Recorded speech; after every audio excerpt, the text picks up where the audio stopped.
চীনের চাপের মুখে প্রতিরক্ষা খাতে তাইওয়ানের $40 বিলিয়ন বিনিয়োগ।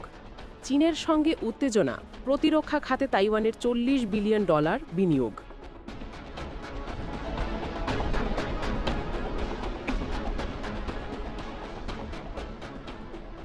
ইউক্রেন গাজার পর বিশ্ব মোড়লদের দ্বন্দ্বের কেন্দ্রবিন্দুতে তাইওয়ান। বিতর্কের জন্ম জাপানের নয়া প্রধানমন্ত্রী সানায়ে তাকাইচির দেশটির সংসদে দেয়া একটি ভাষণকে কেন্দ্র করে। চীন ও তাইওয়ান সংঘাতে জড়ালে জাপান তাতে জড়িয়ে পড়তে পারে বলে মন্তব্য করেন তাকাইচি। এরপর থেকেই অবনতির মুখে জাপান চীন সম্পর্ক। এছাড়াও নিজ দেশেও বিতর্ক এড়াতে পারেনি জাপানের প্রধানমন্ত্রী।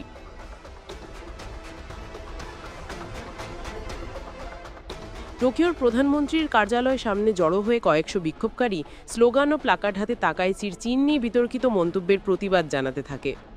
এছাড়া বেজিংয়ের সঙ্গে দ্রুত উত্তেজনা কমিয়ে বন্ধুত্বপূর্ণ সম্পর্ক স্থাপনের আহ্বানও জানান তারা।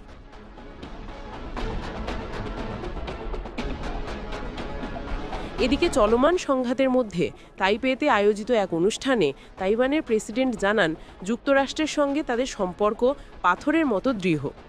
সম্প্রতি চীনের প্রেসিডেন্ট সি জিনপিংয়ের সঙ্গে ট্রাম্পের ফোনালাপের বিষয়ে তাইওয়ান উদ্বিগ্ন কিনা এমন প্রশ্নের জবাবে একথা জানান তাইওয়ানের প্রেসিডেন্ট।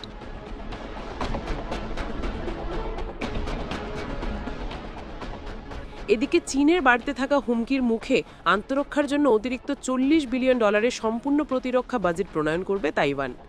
2030 সালের মধ্যে তাইওয়ান তাদের প্রতিরক্ষা ব্যয় মোট 5% উন্নীত করার ঘোষণা দেয়।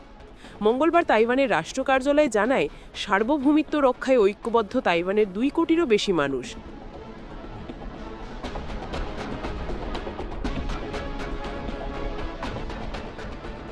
অন্যদিকে তাইওয়ান ইস্যুতে কোনো বিদেশি হস্তক্ষেপ চীন সহ্য করবে না বলে সাফ জানিয়েছে বেজিং।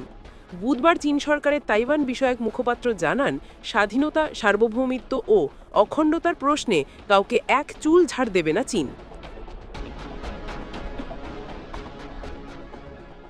তাইওয়ান ইস্যুতে দ্বন্দ্বের জেরে এর আগে পাল্টাপাল্টি নিজ দেশের নাগরিকদের একে অপরের দেশ ভ্রমণে সতর্কতা জারি করে টোকিও।